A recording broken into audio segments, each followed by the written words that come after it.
Again, Arthur is more of a mid-range deck, of course. Yeah, I mean, not really the low to the ground version that you're used to seeing Arthur's play specifically. You know, he has multiple invitational top 8s. He's a huge proponent of this mono red Phoenix deck.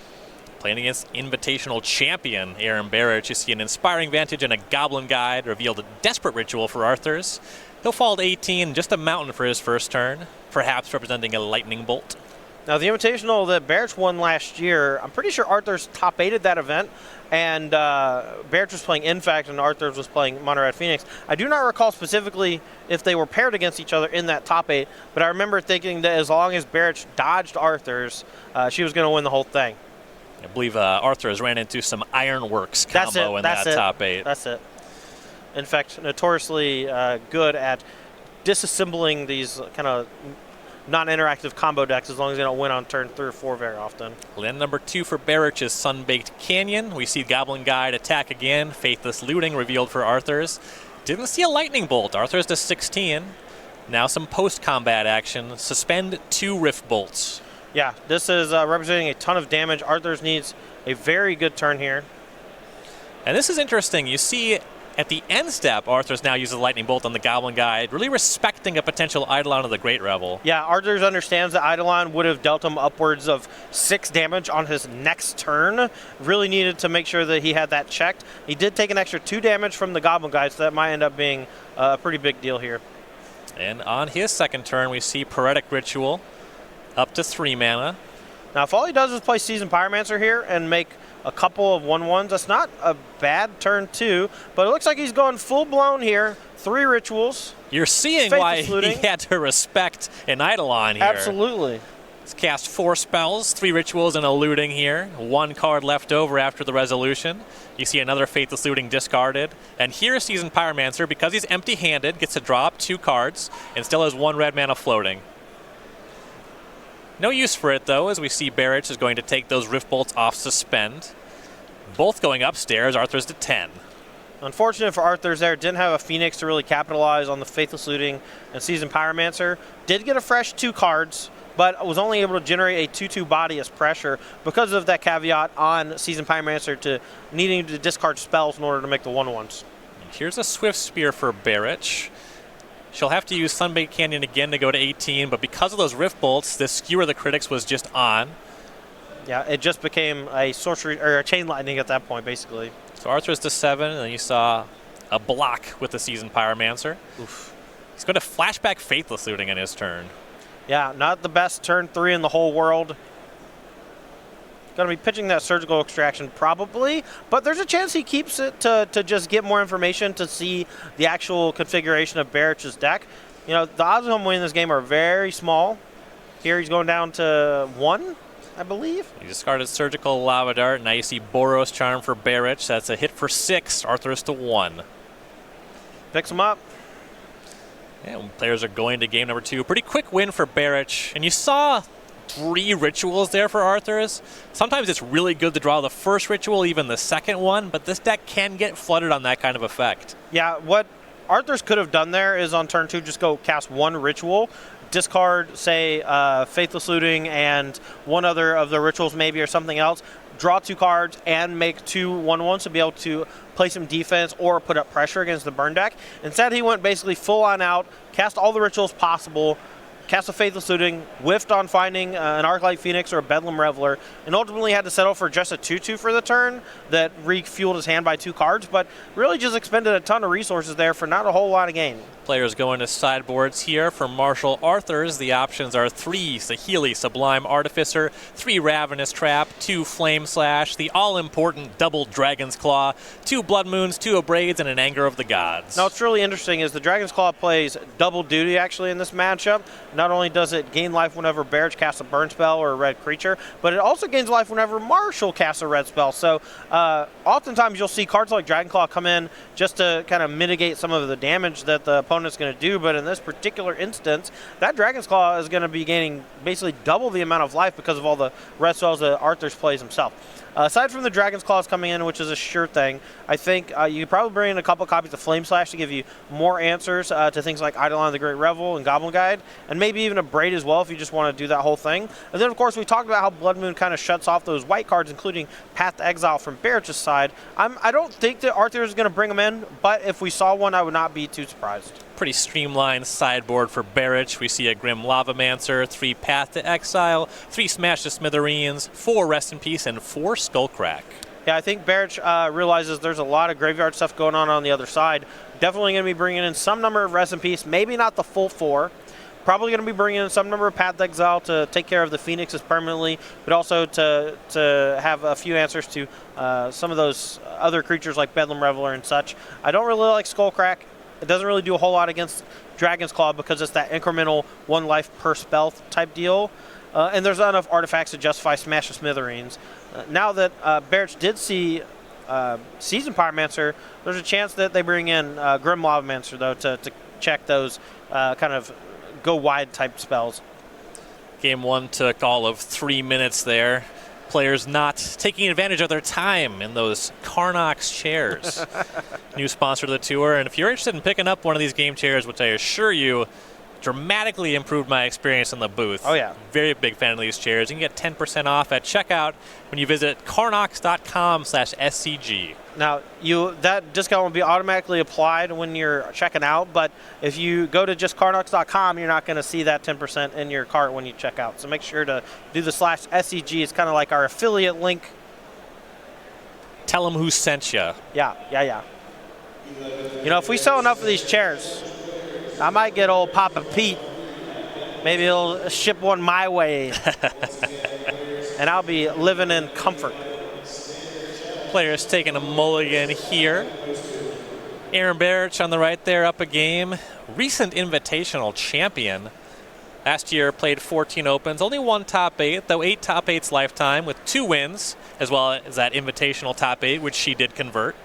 Yeah, Aaron, just a strong player from Mississippi. Seen Aaron around basically my entire career, ever since they were a youngin'. A recent pickup by Team Nova. Yeah. Nice addition to the squad. Oh, for sure. Looks like Nova's actually just gaining a lot of ground here on the tour and elsewhere. Also picked up Jessa Stefan, MPL member, a couple weeks ago. Players looking at their opening 6s here. London Mulligan, the review 7 cards. This is a deck, like most decks, that got a little bit better. Doesn't explicitly take advantage of it, but you are happy to see that extra card.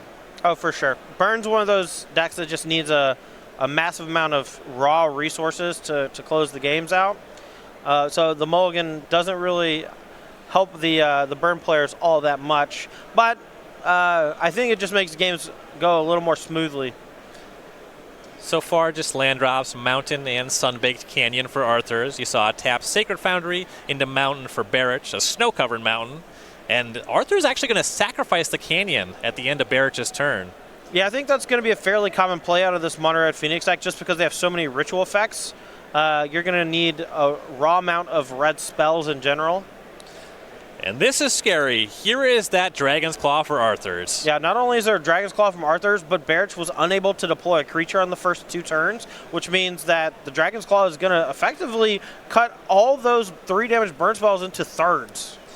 Barich responded with Lightning Helix, so life total 17 Arthur's to 23 Barich. But just a sacrifice of a Sunbaked Canyon for Barich's turn, and now you see a nice combination. Arthur starting with a Manamorphose, goes to 18. Yeah, this is heinous for Barich. I cannot imagine that she's going to be able to come back in this game, as long as Arthur presents basically any kind of clock. Though Barich could have some answers like Path to Exile in hand to take care of Arclight Phoenixes or Bedlam Revelers, but the longer the game goes, the more life that Dragon's Claw is going to gain.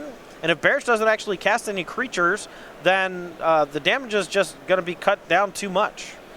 Here's a Poetic Ritual, another spell for Arthur's.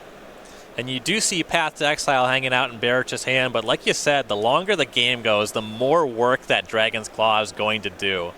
The burn deck not very good at playing the control role in a matchup like this. Right. Now it looks like we have a hard cast Arclight Phoenix here from Arthur's. Didn't have a discard outlet, and even though he played 2 instant sorceries, just using that 4 mana to cast it. So cast Arclight Phoenix, it does get hit by Path to Exile. From those Dragon Claws, Arthur's is back to 20.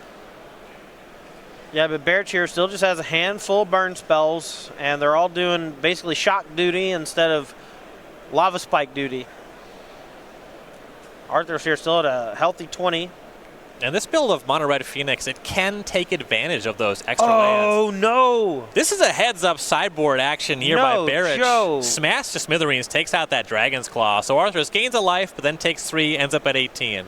Yeah, that's not something I expected, but a heads-up sideboard plan from Barich, including the Smash to Smithereens. Understanding that these Mono Red Phoenix decks regularly play 2, sometimes 3, and even 4 copies of Dragon's Claw, and burn decks don't really have a whole lot of ways to deal with it other than those smashes. Just mountain number 5 for Arthur's as we see Barich suspend a Rift Bolt. Arthur's is going to cast a Faithless Looting.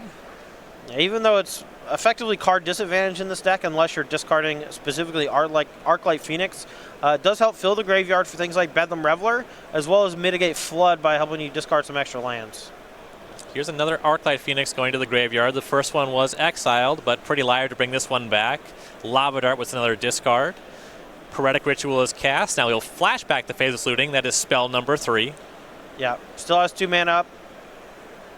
If he finds a Bedlam Reveler, I believe he'll be able to cast it for just 2 mana. Maybe be 1 or 2 short. Gotta see. That is the 3rd spell for the turn. Arthur's has not played a land yet this turn either. It's like thinking about discarding Mountain Desperate Ritual as options.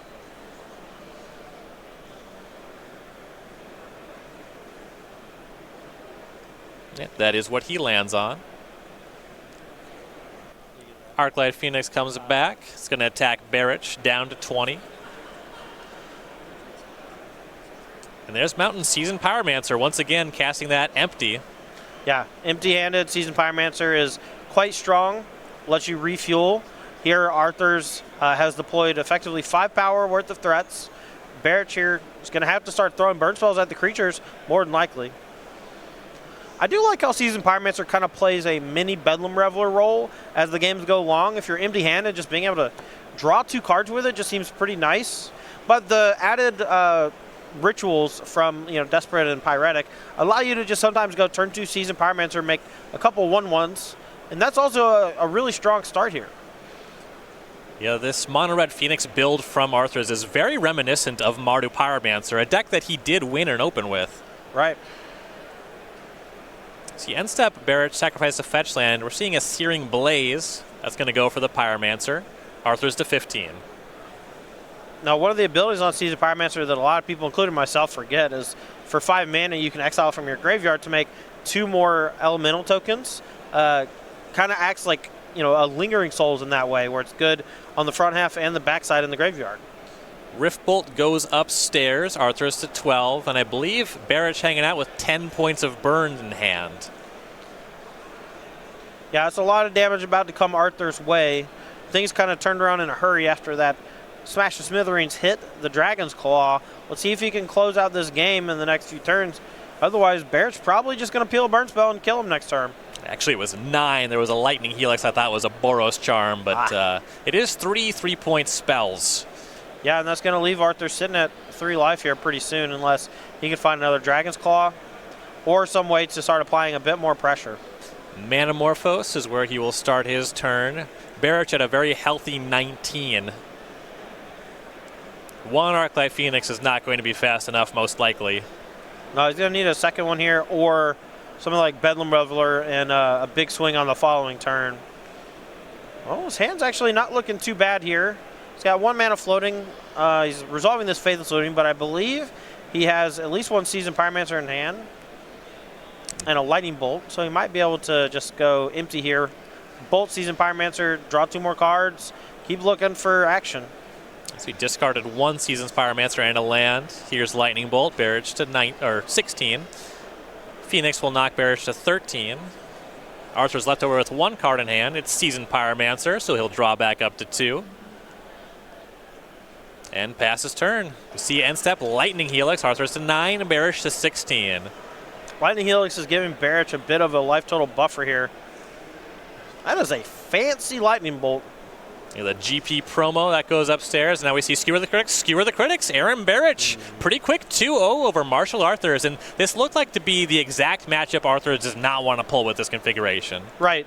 His deck is a bit slower than most of the Monterey Phoenix decks that you're going to see, even slower than